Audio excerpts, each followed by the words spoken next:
말씀을 준비하다가 성경의 이야기를 관찰을 하다 보니까 이런 생각이 들어요. 분명히 믿음이 있습니다. 분명히 하나님을 향한 특별한 은혜를 누렸습니다. 그럼에도 불구하고 나라는 이 존재 앞에 하나님의 이 간격이 좁게 느껴집니까? 멀게 느껴집니까? 여러분, 오늘도 마찬가지예요. 우리가 하나님 앞에 예배를 드리기 위해서 정말 얼마나 무덥습니까?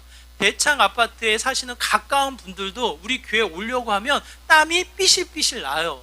그만큼 무더운 날씨를 뚫고 이 자리에 오셨단 말이에요.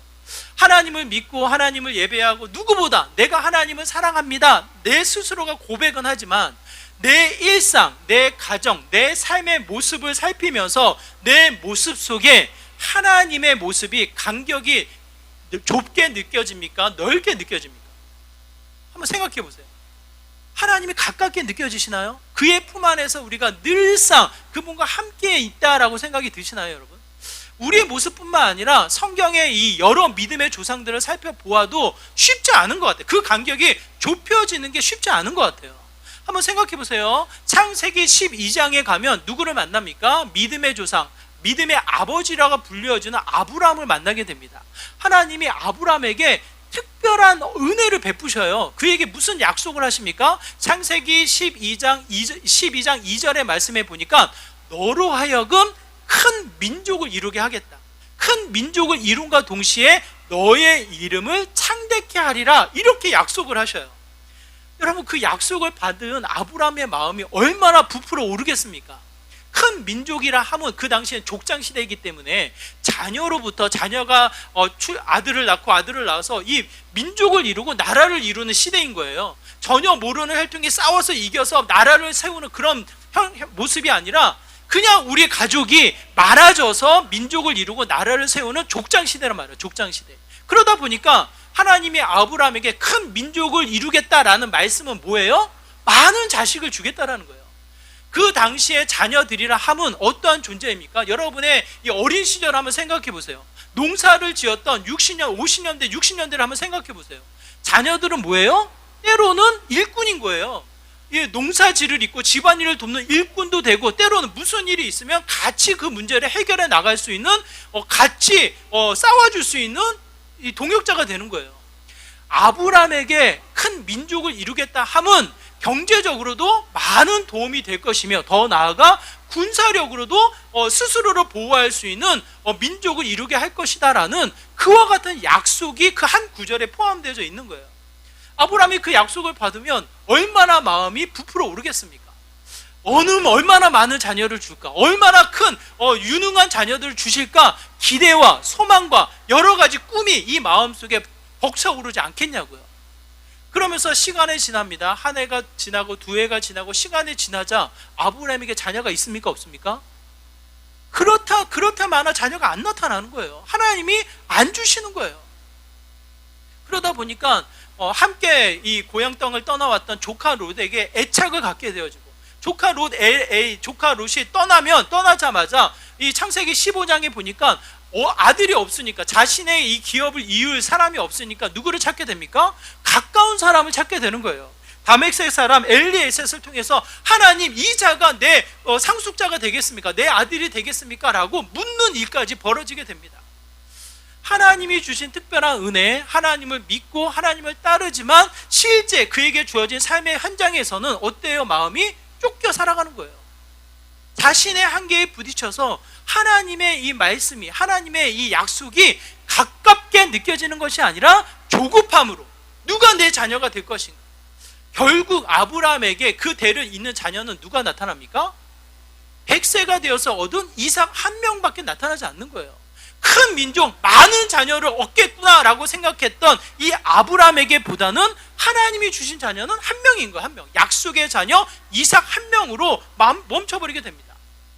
이런 모습을 보면 하나님이 주신 뜻, 하나님이 주신 큰 민족이라는 이 메시지와 함께 아브라함이 품고 있었던 이 현장에서의 이 현장감은 전혀 다른 상황인 것을 우리가 깨닫지 않아요, 여러분?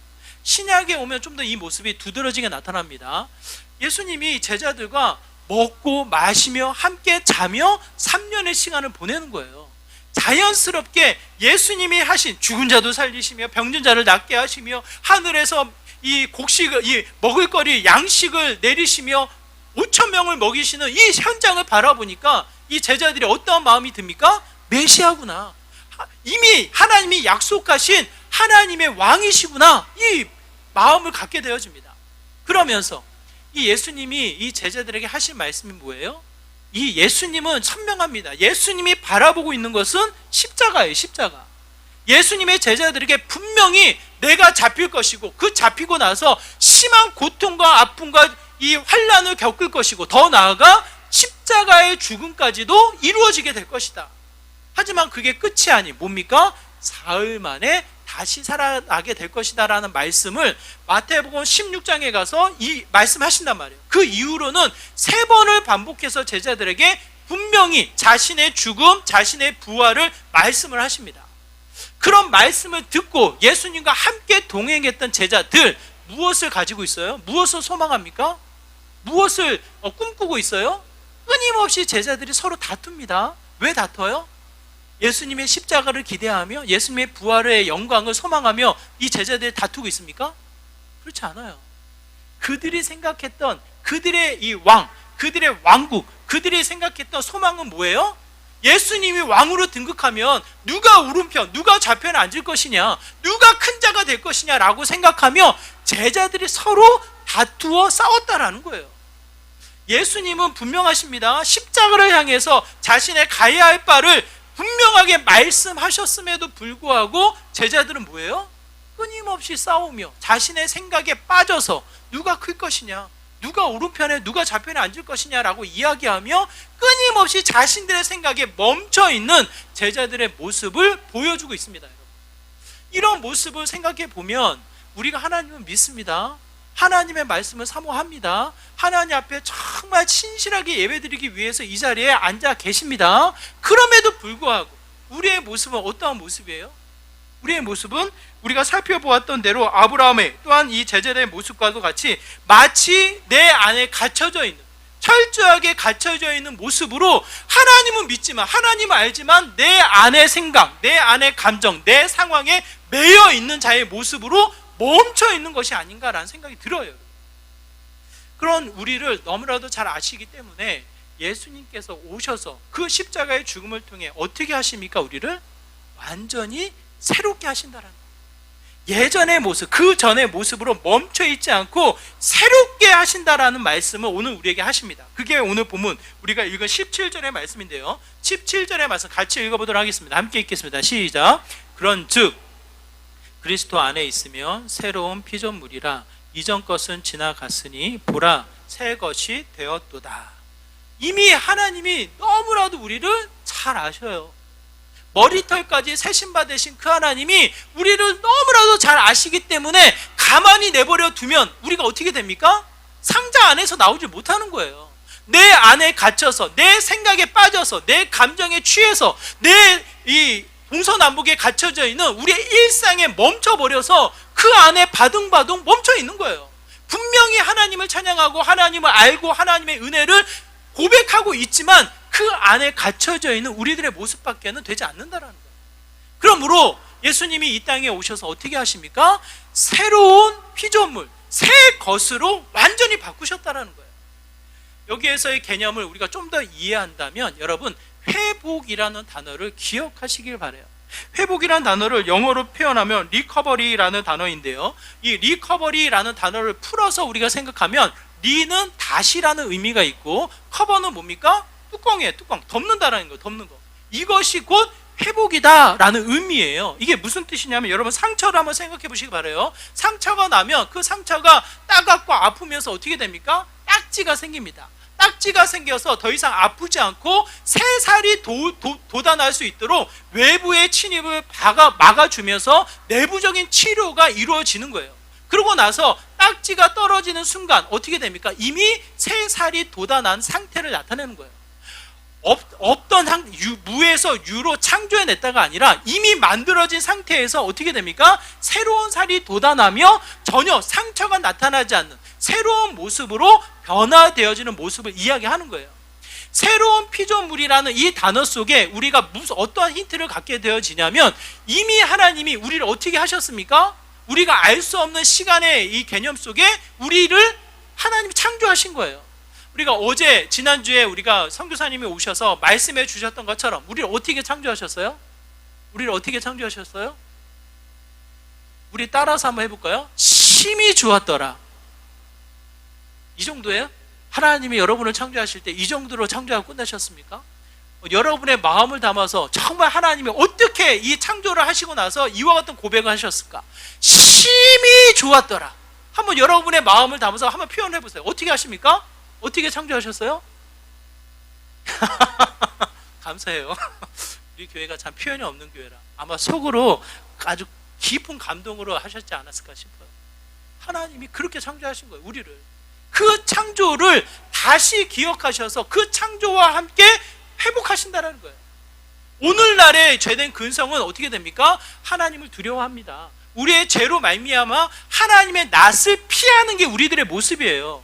빛을 피하듯이 어둠을 향해서 우리의 모습을 감추며 어떻게 해요? 두려워 떠는 게 우리들의 모습인데, 하나님이 완전히 새롭게 하셨다는 거. 어떻게? 새로운 피조물로 새 걸로 하셨을 때에 하나님이 우리를 창조의 원리로 다시 회복시키신다는 거예요. 그 창조의 원리의 회복이 무엇입니까? 여러분 기억하시기 바라요. 그 회복의 힌트를 우리가 찾는 게 18절 19절인데요 우리 18절 19절 우리 함께 읽도록 하겠습니다. 함께 있습니다. 시작. 모든 것이 하나님께로서 났으며 그가 그리스도로 말미암아 우리를 자기와 화목하게 하시고 또 우리에게 화목하게 하는 직분을 주셨으니 곧 하나님께서 그리스도 안에 계시사 세상을 자기와 화목하게 하시며 그들의 죄를 그들에게 돌리지 아니하시고 화목하게 하는 말씀을 우리에게 부탁하셨느니라. 뭐예요, 여러분? 다시 우리를 새로운 피조물로 만드시면서 첫 창조를 기념할 때, 첫 창조의 가장 큰 은혜를 우리가 기억할 때 무엇이 있겠습니까? 여러분, 창조의 가장 큰 이 기쁨, 영광을 생각할 때 무엇이 가장 먼저 떠오르세요? 산의 진미, 모든 것이 내 소유, 그런 것이 떠오르셔요? 내 마음대로 할 수 있는 것, 여러분 그런 게 떠오르세요? 혹은 아무 옷도 입지 않고 날뛰는 모습이 떠오르셔요, 여러분? 무엇이 떠오르세요? 이렇든 저렇든 뭡니까? 천지를 창조하신 그 하나님이 첫 사람을 지으시고 그 사람과 함께 어떻게 하셔요? 동역의 관계로 함께 하신다는 거예요. 함께 화목해 하신다는 거. 화목해. 죄로 말미암아 하나님과 우리의 관계가 멀어져서 하나님을 피하고 하나님을 두려워하며 하나님을 부인하는 이 죄의 근성으로 멈춰 있을 뿐이지, 하나님이 다시 우리를 새로운 피조물로 만드셨을 때에는 어떻게 됩니까? 가장 우선순위의 영광으로 누구를 찾게 돼요? 누구를 붙잡게 돼요? 누구와 함께 한다는 거예요? 이렇든 저렇든 하나님과 화목해 하신다는 거예요. 여러분에게 가장 필요한 게 무엇입니까? 한번 가만히 생각해 보세요. 여러분에게 가장 필요한 게 뭐예요? 돈이 필요하셔요? 돈이 필요하셔요? 집이 필요해요? 내가 입을 옷이 필요합니까, 여러분? 가장 필요한 게 뭐예요? 이렇든 저렇든 여러분 관계예요. 가족 간의 관계가 필요한 거예요. 가족 간의 관계가 안정적으로 펼쳐져 있는 그 집에서는 밖으로 나갔을 때 사회적인 관계가 필요한 거예요. 하나님이 나 홀로 살아가게끔 내버려 두지 않으셨단 말이에요. 홀로 두는 것이 좋지 않게 보여서 하나님이 어떻게 해요? 관계를 만드신 거예요. 그 관계를 만드실 때 이미 하나님이 우선순위로 만들어 놓은 관계가 무엇입니까? 하나님과 나와의 관계, 하나님과 우리의 관계를 화목하게 만드셔서 이 땅을 어떻게 해요? 다스리며 이 땅을 지켜나갈 수 있는 청지기로 하나님이 우리를 세우셨다라는 거예요. 그 관계가 깨짐과 동시에 무슨 일이 벌어집니까?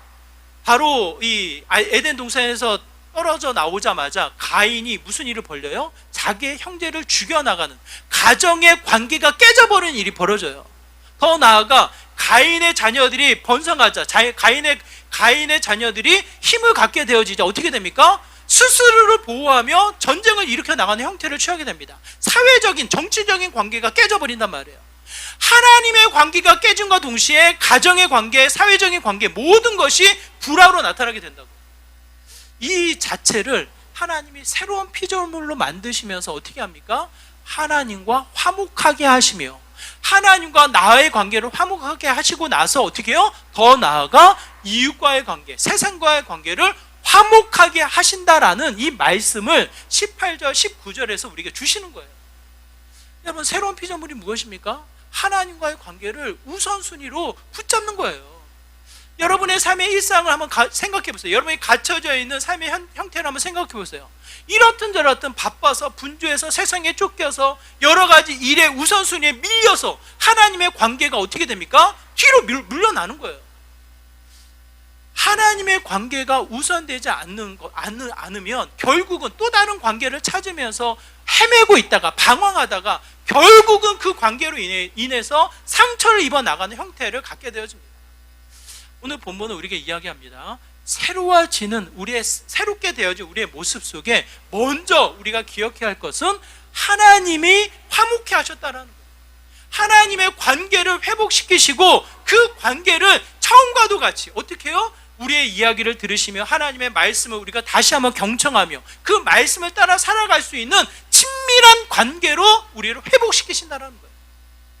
여러분, 일상 속에 우선순위의 관계를 누구를 세우고 계십니까, 여러분? 우리 자녀가 오늘 교회에 온다고 해서 교회 못 오겠어요. 이런 자녀를 우선순위로 삼을 수도 있고요. 더 나아가 우리 특히 사춘기 친구들, 사춘기에 가장 소중한 관계가 어디예요?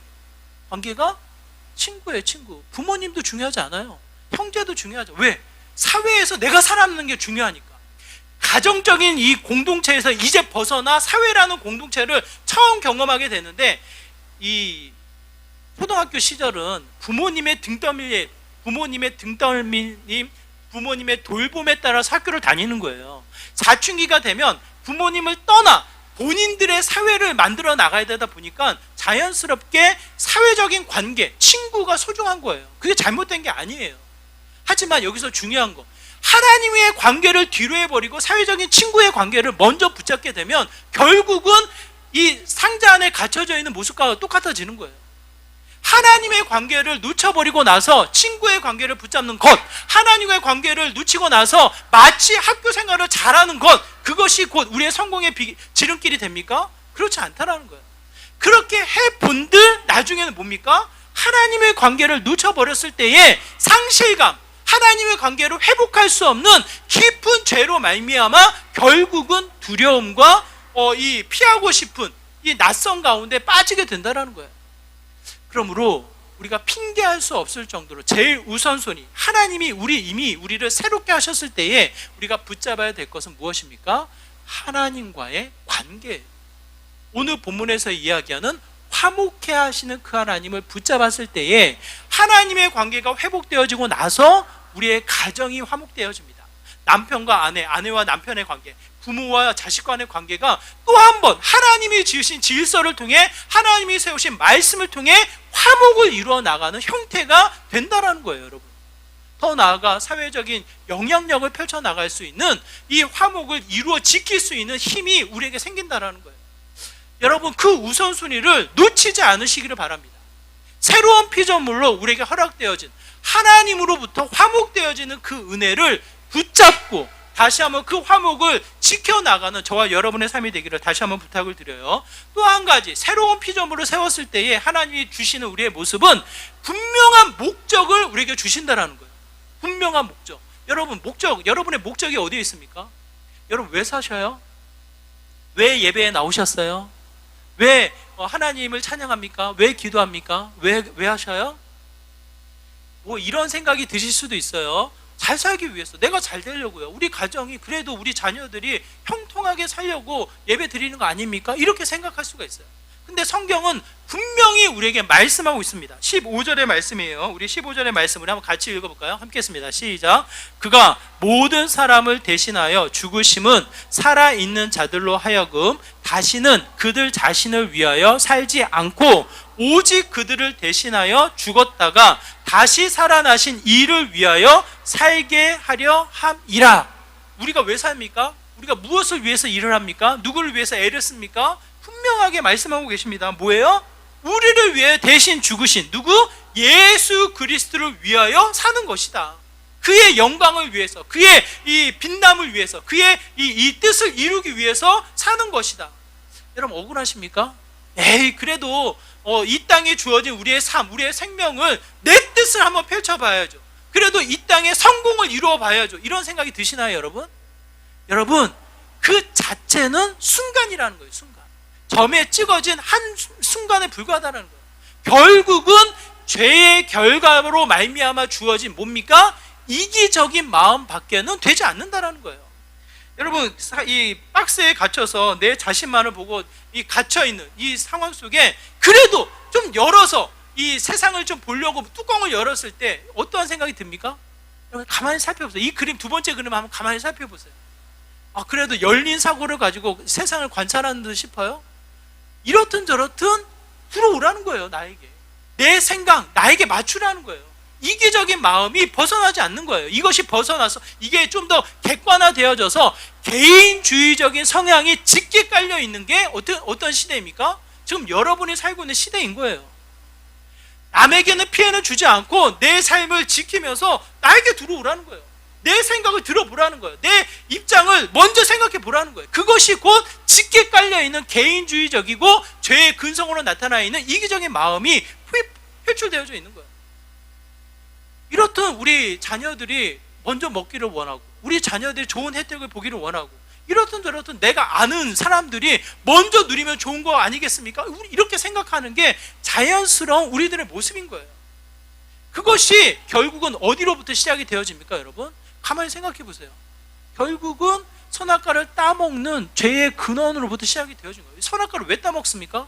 선악과를 따먹는 이유가 뭐예요? 내가 하나님같이 되려고. 당신도 뭐고? 우리가 하나님같이 되려고. 더 나아가 마치 우리가 이 세상을 창조하는 것처럼 그 자리에 세움받기 위한 우리의 욕심, 이기적인 마음이 죄의 시작으로 나타나는 거예요. 하나님이 그들에게 묻습니다. 누가 너로 하여금 이것을 먹게 하였냐? 아담에게 묻으니까 아담이 뭐라고 대답해요? 아담이 뭐라고 대답해요? 하나님이 지으신, 하나님이 주신 그 여자가 먹게 하지 않았습니까? 그 하와에게 묻습니다. 누구로 하여금 이걸 먹게 하였느냐? 그러니까 하와가 뭐라고 이야기해요? 하와가 이게 제가 먹고 싶어서 먹었습니다. 제가 잘못했습니다. 이게 스스로 죄를 고백합니까? 그렇지 않잖아요. 하나님이 만들어 놓은 그 뱀이 먹게 하였습니까? 누구를 핑계 삼습니까? 결국은 세상을 핑계 삼고 남을 핑계 삼고 더 나아가 하나님이 이렇게 만들지 않았냐고 하나님을 핑계 삼는 우리의 죄성이 그곳에 나타나는 거예요. 결국은 뭡니까? 열심히 나를 위해서 사는 것 같고 성실히 나를 위해서 사는 것 같지만 이 모든 시작점은 이기적이고 개인적인 죄된 근성에서 비롯되어진다는 거예요. 지금은 이제는 그게 모든 사람에게 드러나 있다 보니까 다른 사람을 탓하지도 못해. 그냥 그럴 수 있지. 그런 거야 라고 하면 세상을 이해하려고 하지 그것을 죄로 여겨지지 않는단 말이에요. 근데 성경은 분명히 이야기합니다. 새로워졌을 때 하나님이 처음 지으셨을 때 그렇게 짓지 않으셨다는 거예요. 새롭게 지어지실 때는 뭐예요? 하나님의 영광, 하나님의 뜻을 이루기 위해서 어떻게 해요? 지으셨다는 거예요. 모든 만물들을. 여러분 기억하시기 바랍니다. 우리의 숨, 우리의 생명, 우리의 이 예배의 순간은 내가 잘 살기 위해서, 내가 뭔가 건강을 회복하기 위해서 예배를 드리는 것이 아니라 그의 영광을 보며 그의 영광을 누리는 삶을 위해서 이 자리에 온 거예요. 우리가. 여러분 생각해 보시기 바라요. 여러분의 가정이, 여러분이 하는 모든 일 속에 여러분의 수고의 열매가 크겠어요? 아니면 이 땅을 지으시고 다스리시는 하나님의 영광이 크겠어요? 여러분 비교해 보시라고요. 비교할 수가 없는 거예요. 내 수고로 인해서 얻는 이 수확의 열매도 기쁘고 감동스럽지만 그것을 뛰어넘어 이 땅을 지으시며 이 땅의 생명력이 되시는 그 하나님이 나타나는, 역사를 통해서 나타나는 열매가 더 큰 영광으로 나타난단 말이에요. 그러므로 내 수고의 열매를 기대할 게 아니라 나의 애씀을 위해서 나타나는 열매를 기대할 것이 아니라 하나님을 위한 열매, 하나님의 영광, 하나님의 그 수고를 통해서 나타나는 선한 열매가 더 큰 우리에게 기쁨이 된다라는 것을 이야기를 합니다. 그러므로 우리의 삶의 목적을 분명히 제시한 것은 뭡니까? 이 땅에서의 수고, 이 땅에서의 열매로만 멈춘 것이 아니라 하나님이 화목해 하시며 더 나아가 그가 이루실 영광을 우리에게 보여주신다는 거예요. 제가 존경하고 제가 따랐던 우리 홍정길 목사님, 그래도 목회자에게는 이 존경을 받는 목사님이 한국 교계에 그 목사님이 그렇게 이야기를 하셔요. 자신의 계획대로, 자신의 애씀대로, 자신의 수고대로만 됐다면 정말 자기는 이 자리에 없을 거라고. 저는 그 고백이 정말 진실한 고백이라고 저는 생각을 합니다. 나름대로는 장애인 사역의 선봉자로 한국 교계에서 가장 자폐아를 위한 학교를 세우고 그 아이들을 위해서 헌신하는 이 수고가 짙게 깔려 있어요. 특수학교에서부터 그들의 이 재활에서부터 그들을 먹여 살려야 된다라는 이 직업군에 이르기까지 광범위하게 사역을 확장하셔서 그 일을 이루셨단 말이에요. 더 나아가 각지 선교사님들을 돕기 위해서 선교사님들을 세우고 선교사님들을 보내고 이제 그분들이 돌아오셨을 때에 은퇴하고 돌아왔을 때에 아무것도 없는 거예요. 선교사님들이 그분들이 어떻게 살아야 될지를 준비하며 마지막 사역을 헌신하는 그 모습이 이 선교사 마을을 짓는 일을 하셨단 말이에요. 교회에서 그분이 은퇴하실 때 감사하다고 수고하셨다고 4억 원의 이 전병금을 드리게 됩니다. 4억이 별로 놀라지도 않으시네요, 여러분. 별로 큰 돈이 아니어서 그런가요? 근데 다들 깜짝 놀랐어요. 그래도 교회에서 그분의 이 수고를 기억하고 전병금으로 준비한 금액인데 그걸 주기로 이 당회에서 결정하자마자 그 목사님이 발언권을 얻어서 말씀하시기를 이렇게 이야기를 하셔요. 이 4억 원을 2억은 장애인 사역에 또 이 각각 1억 1억은 연해주 사역에 본인이 얽혀있는 모든 사역에 그냥 그 자리에서 분배를 해버리셔요. 분배를. 그러니까 또 한 번 그분이 위대한 그분의 존경스러움을 많은 사람들이 인정을 합니다. 근데 그분 스스로는 이렇게 이야기한단 말이에요. 자신의 계획대로, 자신의 생각대로, 자신의 준비대로 왔다면 자기는 지금 여기 있지 않을 거라고. 하나님이 일하셨고 하나님이 이끄셨고 하나님이 보여주신 영광이 훨씬 더 크다고. 그러면서 우리에게 하시는 말씀이 그래요. 너무 많이 생각하지 말라고. 너무 많이 계획 세우지 말라고. 보여주는 만큼 한 걸음 한 걸음 가다 보면 하나님이 하실 거라고. 그 하나님의 영광을 기대하라고 우리에게 말씀을 하시더라고요. 저는 그 말씀이 진실한 고백이고 또한 저에게 도전이 되는 것을 고백합니다. 여러분 무엇을 위해서 일하십니까? 누구를 위해서 일하십니까? 무엇을 위해서 오늘 나의 수고, 나의 에너지를 집중해서 쏟아놓고 계시냐고요, 여러분. 한번 해보세요. 그것이 여러분이 위하는 그것이 마지막 골로 남아있는지.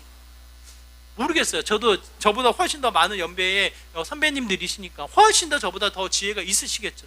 저의 짧은 경험으로는 아무리 애쓰고 아무리 수고하고 아무리 붙잡으려고 해도 그게 붙잡힙니까? 그게 하나의 수고의 열매로 남게 되던가요? 그렇지 않던데요, 여러분. 자녀들은 떠나보내지고 내가 생각했던 것들은 어느 순간에 사라져버리고 그냥 남은 것은 연약해져 있는 육신밖에 없던데요. 제가 경험한 이 일로는 결국은 뭐예요? 하나님을 위해서 달려나갔을 때에 영원한 가치, 우리가 알 수 없는, 우리가 상상할 수 없는, 우리가 계획할 수 없는 하나님의 영원한 가치가 영광으로 우리에게 주어진다는 것을 이야기하는 거예요. 그 분명한 목적을 보여주시는 거예요, 여러분. 우리에게 새로운 피조물로 지금 우리가 무엇을 위해 애쓰고 노력해야 하겠습니까? 하나님이 우리를 가깝게 하셔요. 친히 독생자를 이 땅에 보내셔서 우리와 함께 하시려고, 우리와 화목해 하시려고 하나님이 일을 하신단 말이에요. 그를 위하여 우리가 수고하며 애쓰며 달려나가다 보면 그 자리는 무엇입니까? 그 자리는 하나님의 영광이 나타나게 됩니다. 하나님의 뜻이 나타나게 되어집니다. 이 수련회 이 여름 행사를 끝내고 나면 우리 권사님, 우리 집사님, 성도님들이 수고하셨다고, 더우신데 애쓰셨다고 말씀 많이 하셔요. 여러분 그 수고 우리 학생들 보면요 실망스러워요. 왜 그런지 아세요? 우리 어떠한 상황을 보면요 실망스러워요. 왜? 상황이 그렇게 녹록하지가 않거든요. 여러 가지 더운 날씨, 또 우리 아이들이 방학 되면요 들쑥날쑥해요. 당장 오늘부터도 휴가 가시는 가정도 있고 또 아파서 못 오시는 가정이 들쑥날쑥해요. 수고의 열매는 보여지는 아이들을 통해서 나타나지 않습니다.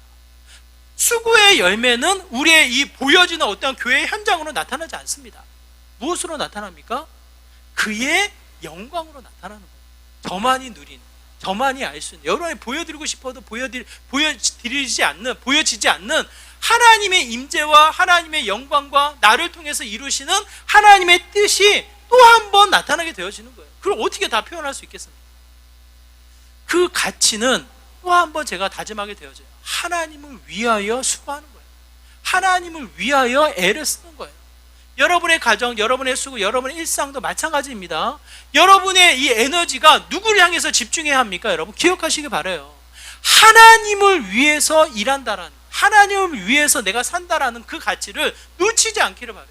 그때 비로소 그 가정이 빛나게 됩니다. 그 일상이 나타나게 됩니다. 그 수고가 헛으로 돌아가는 것이 아닌 하나님의 뜻, 하나님의 열매가 맺어지며 빛나게 되어집니다. 마지막으로 표현되어지는 게 16절의 말씀인데요. 여러분 16절의 말씀 한번 같이 읽어볼까요? 16절의 말씀을 같이 읽도록 하겠습니다. 함께 있습니다.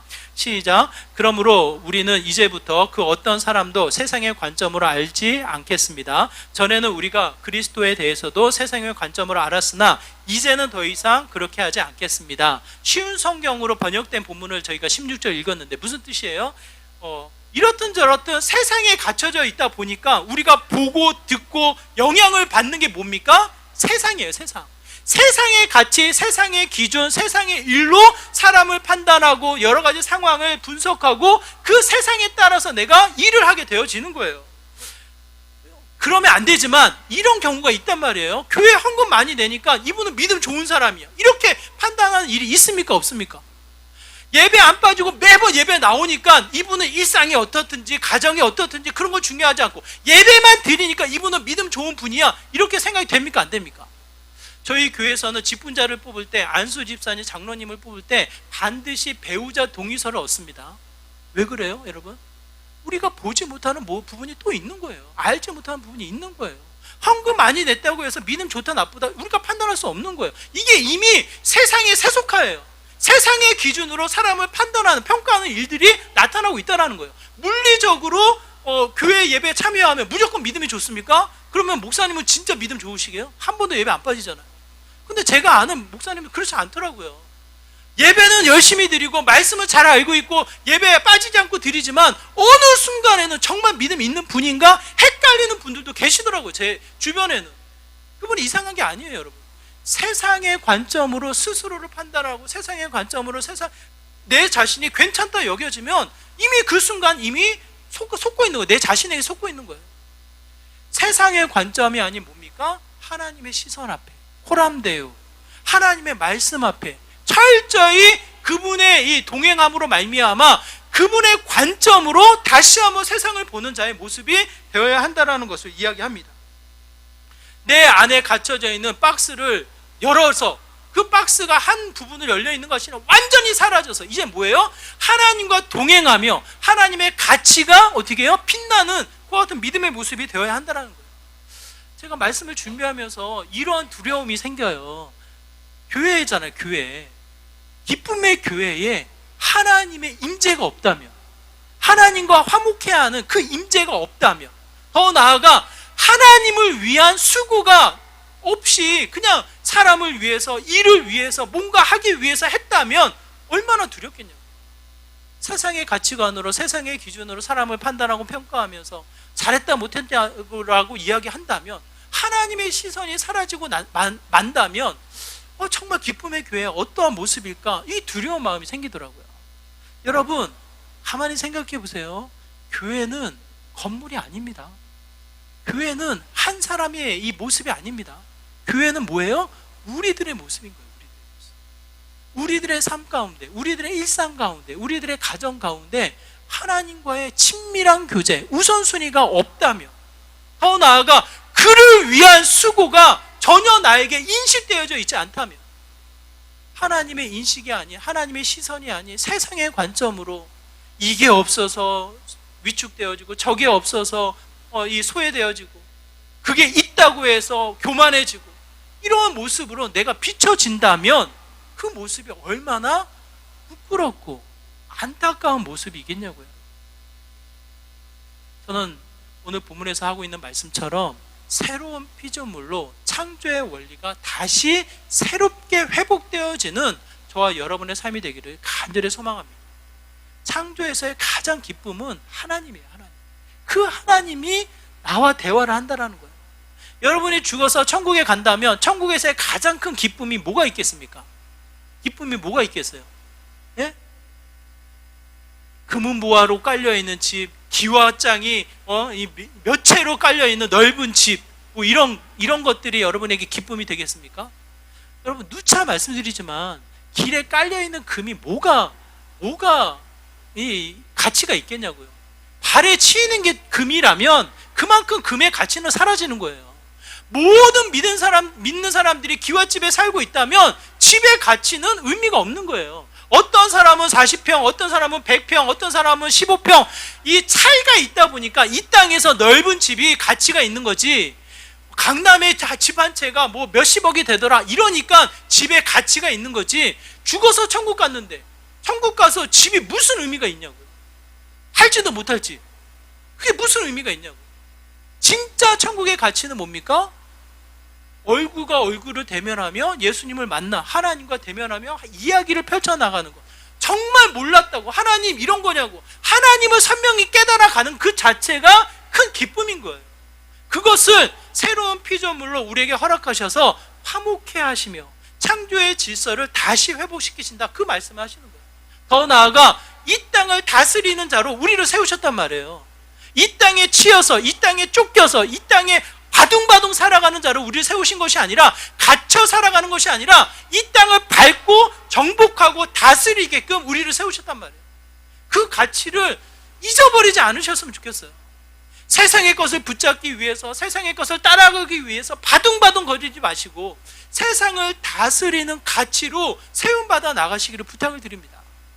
없다고 해서 위축될 것이 아니라, 있다고 해서 교만할 것이 아니라 하나님의 시선으로 이 세상을 분별해 나가는 믿음의 여유가 우리에게 허락되어진다고요. 그 수고, 그 애씀이 하나님을 위해 달려나아갈 때 내 수고의 열매가 아닌 하나님 수고의 열매가, 그의 영광이, 예수 그리스도의 십자가의 열매가 선하게 맺어지는 믿음의 귀한 삶이 나타나게 되어집니다. 그것이 곧 여러분의 가정이고 여러분의 일상이고 여러분의 삶이 될 수 있는 거예요. 저는 그 새로운 피조물, 새롭게 창조되어진 그 가치를 놓치지 마시고 다시 한번 기회로 삼아 우리의 일상이, 우리의 가정이, 더 나아가 섬기는 우리 교회가 그 영광을 드러내는 믿음의 삶이 되기를 부탁을 드립니다. 만약 지금 이재용 회장이 우리 교회에 누구 친분이 있어서 우리 교회 방문한다고 하면 여러분 어떻게 하시겠어요? 손흥민 선수가 우리 교회, 우리 용재 집사님이랑 친구라서 우리 교회 온다고 하면 어떻게 하겠어요? 용재 집사님 어깨에 탁 폼 들어가가지고 어깨 힘 들어가면서 손흥민 선수 친구라고 난리 나지 않겠습니까? 우리 교회에. 그렇지 않아요 여러분? 아마 여러분이 아는 그 누구 한 사람에게만 얘기해도 소문이 나서 아마 미어 터질 거예요. 왜? 그 사람 한번 보기 위해서, 그 사람 한번 만나기 위해서, 어떻게 하면 그 사람과 관계를 맺기 위해서, 그 사람의 사인을 받기 위해서 밀려날 거예요. 이 자리가. 그게 무슨 뜻입니까? 우리의 마음이 다른 사람들에게 가 있다는 거예요. 세상에 많이 가 있다는 거예요. 하나님과 화목해 하는 게 그렇게 중요하지 않아. 우리는 그게 당연한 듯 싶으나 그게 내 일상에서는 우선순위가 아닌 경우가 너무나도 많다는 거예요. 여러분, 새로운 피조물로 우리에게 분명히 이야기하시는 그 가치를 여러분 우리의 일상을 통해 붙잡아 나가기를 부탁을 드립니다. 하나님이 먼저 찾아오셨어요. 예수님 독생자를 이 땅에 보내셔서 우리가 상상할 수 없는 깊이의 가치를 지불하시고 어떻게 해요? 우리와 대화하기 위해서, 우리와 예배하기 위해서, 우리 만나기 위해서 이 자리를 찾아오셨다라는 거예요. 더 나아가 온전한 수고의 열매를 더하기 위해 우리를 알게 하시고 그 수고의 열매를 더하시며 어떻게 해요? 우리로 하여금 바라볼 수 있는 그 가치를 허락하신다는 거예요. 여러분, 그 새로운 피조물의 은혜를 놓치지 마시고 동일하게 그 가치를 붙잡아 하나님 나라의 영광을 누려나가는 저와 여러분의 삶이 되기를 부탁을 드립니다.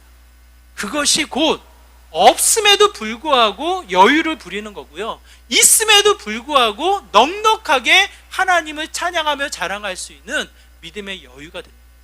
저는 우리 기쁨에게 온 성도가 그와 같은 하나님의 새로운 피조물로 새로워져서 하나님과 화목함으로 그 영광을 드러내는 하나님의 시선 앞에 놓이는 믿음의 삶이 되기를 부탁을 드립니다. 교회뿐만 아니라 여러분의 가정과 여러분의 일상을 통해 빛나는 믿음의 복된 삶 되시기를 주님의 이름으로 축원합니다. 우리 말씀을 기억하시면서 함께 기도하길 원해요. 하나님, 우리의 일상이 다시금 하나님의 영광을 드러내며 주님을 드러내며 자랑하는 믿음의 삶이 되기를 소망합니다. 주님과 화목해 하여 주시고 주님을 위해서 일하며 주님의 시선 앞에 주님을 따라 나아가는 믿음의 모습이 되게 하여 주시옵소서라고 이와 같은 마음으로 함께 기도하며 나오도록 하겠습니다. 기도합니다. 하나님 아버지, 지금 간절한 마음으로 기도합니다. 세상에 갇혀 나의 생각, 나의 습관, 나의 이 상황에 매여 있는 것이 아니라 이기적인 죄성으로 멈춰 있는 것이 아니라 하나님을 향하여 달려나가는 믿음의 삶이 되기를 원합니다. 무엇보다 우선순위로 주님과 화목해하며 주님을 위해 달려나가며 주님의 시선 앞에 다시 한번 주님의 가치를 통해 주님의 일을 이루어나가는 믿음의 삶이 되기를 소망합니다. 교회를 비롯해서 우리의 가정과 우리의 일상이 하나님의 영광을 경험케 하여 주시고 주님의 임재를 경험케 하여 주시고 다시 한번 주님의 선한 가치가 드러나는 믿음의 복된 삶이 되게 하여 주시옵소서. 세상은 어둡지만 빛 대신 예수 그리스도로 나를 통해 우리를 통해 빛나게 하여 주시고 다시 한번 주님의 선한 열매 맺어 나가는 믿음의 복된 삶 되게 하여 주시옵소서. 주님.